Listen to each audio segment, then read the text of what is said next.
What are the differences that you see as an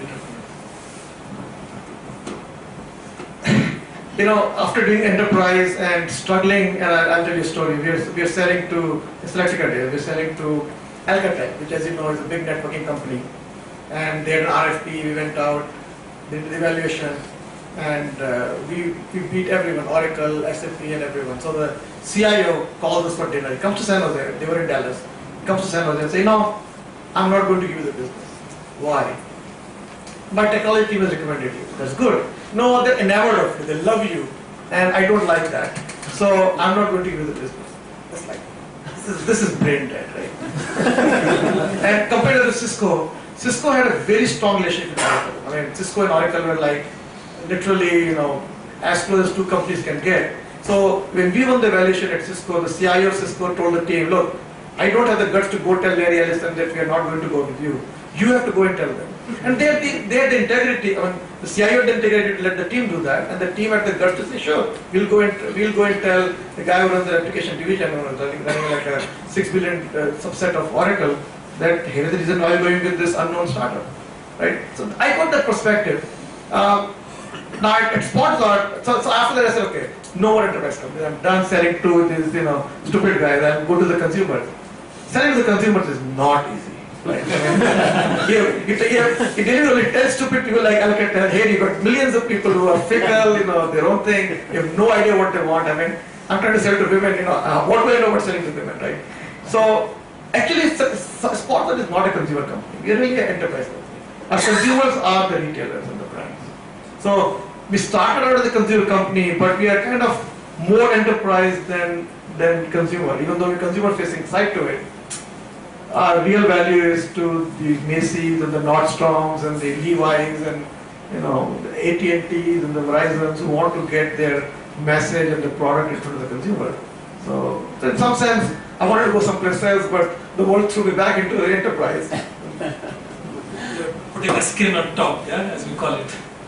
The enterprise skin on the retail space.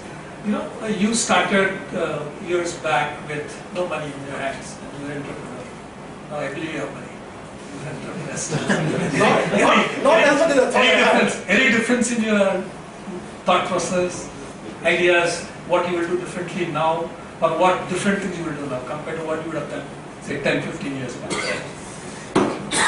The night of the IPO, we went to sleep, and I was telling my wife, do you realize how much we are worth? And it was mind-boggling. But I think that we made a decision that day. We're only going to build a life based on the money in the bank. What's on paper stays on paper. So when the stock went down and we probably lost most of it, it really didn't hurt that much, except in the intellectual sense. It'll be nice to be able to own this building and come in and say it's my building, right? But who cares? When you're dead, it's all gone anyway. So I think it didn't change my lifestyle, because we never built a lifestyle based on what we didn't have. So when we had it, didn't change us. When we lost it, didn't change us. Yeah, I could stay home for many years, and I could probably still do that. But what do you do? I still eat, go to JW Barrier, eat a coffee, have a coffee. I pav bhaji for lunch. That doesn't change, right? I'm wearing a color plus shirt because I like the linen in India. So. My question was slightly different. My question was, would you handle a different size problem today? Would you consider taking bigger risk now compared to what you would have taken 10, 15 years back? Question. Would it change the way that you come out of your stable? One of the entrepreneurs I talked to early on told me, don't put your own money into any business you do. take risks with other people's money. Right? I think it's a good advice. Yeah, I took risk. I took our family savings all the way, as I said, to the last mortgage payment. That risk I take, but it's not a big risk. I knew I could always go get a job, and I wouldn't worry about starving. So if I had, let's say, 100 million in the bank, would I put 90 into a business? I don't think so. But then what would I do the rest of the 90 anyway? So maybe I will put it into a business. I don't have it. So I don't know. Here's a question that kind of keeps coming back to us as entrepreneurs. We kind of take up a problem and we think it's a great idea. We work on it till we die, right? As if sometimes you say, It's not the time for you to do this, maybe the time has not come, place is not right, time is not right, whatever. It would be very hard to take a decision to step out, put it on a cold shelf and do something else. You have done it so often. The way that I see among several people I have met with, interacted very closely, worked with, you're one of those guys who seem to be able to shed the clothes like the Bollywood movie stars, right? Do it quite fast and fast. What runs through your mind? How do you do it? I think you have to have interest in it. So I'm in Pune. We have a big operation here. I run all of engineering and technology. I'm here for a couple of weeks. I think my most interesting thing here is digging into the product. I can go down to the feature level. Do we put a button here or not? What machine learning algorithm? How do you optimize it? I think I enjoy it, right? So if you enjoy it, then you should do it. Now I know people who have gone beyond that, right? Because they have too much money, right? So they would rather invest in a bank, and I think it's a matter of interest. I know people who have PhD in operating systems, operations research, very, very smart, but they're bankers, and they like to buy and sell.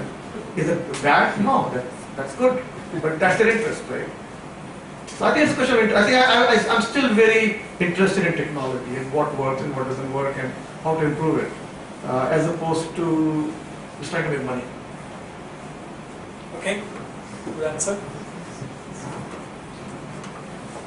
Just to bring home the wrap up or close the complete thing, you have worked with a lot of patience, perseverance, excellence in what you do. Just explain to the youngsters what should be their kind of way of becoming an entrepreneur. What would be the kind of points that you think make sense? So the good thing about doing an interview with Sundar is he gave me the game ahead of time. He told me all the questions. So I could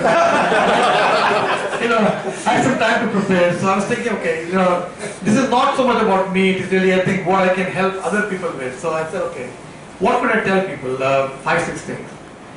I think one is get proper academic training. It's very fashionable in US these days. Why do you need to go to college? There are very successful people like the guy who does Tesla Motors, or Elon, not Elon Musk, the other guy. His co-founder from not Tesla, from PayPal. They're saying college is a waste of time. Teach people how to be an entrepreneur from high school days. I think that's wrong, because what you learn in high school is a very small part of what you need to learn to be successful in life, and it's a long life ahead of us when you're in high school and you have no idea what you'll run into. So take the time to get proper academic training, not just computer science. Learn maths, learn history, learn sociology, learn everything, because you don't know what you need. So my interest when I was in college was, as I said, in Kanpur in 5 years we had 8 humanities courses. I was the only one who got a straight A in all 8 of them. I had B's and C's in physics, and I had a B in maths, and electrical engineering I probably barely survived, but humanities, straight A's. The second thing I think is important is get hands-on domain understanding. You cannot be good at something without knowing something about the domain, whether it is engineering, diagnosis, design, advertising. Take the time to learn. Now you can learn on the job, or you can work someplace and learn, or do the reading. Let someone else pay for it, is a better job. Go work for someone, learn from him or her, and then go do your own thing. That's easier than paying your own bill to learn. But anyway, whichever it was, do take the time to learn the domain. There is no substitute for really knowing firsthand what works and what doesn't work. I think when we talked about build technology, but only enough. Don't fall into, I'm going to build the world's best mousetrap, because you will build the best mousetrap, but it doesn't catch the mice, who cares? Study your market. I think that's very important. I think people say, I'm going to do X, Y, and Z. Who'll use it? I don't know, I'll figure it out. No, I think you can take, I remember when I was doing Selectica, I gave you the example of Suhas. 4 years later, I went to the VC, very well-known VC. He's written books on entrepreneurship. So I said, okay. He said, tell me what the market is. I said, okay, here's what I'll do it. I'm telling you what the complex products are. You look at SIC code, which is the industry codes. Here are the 10 industries where these products are complex. I got the revenue numbers. The sales quota is about 2 million. So take the revenue divided by the sales quota. That's the number of salespeople. So I can do at first approximation how many salespeople all these companies employ.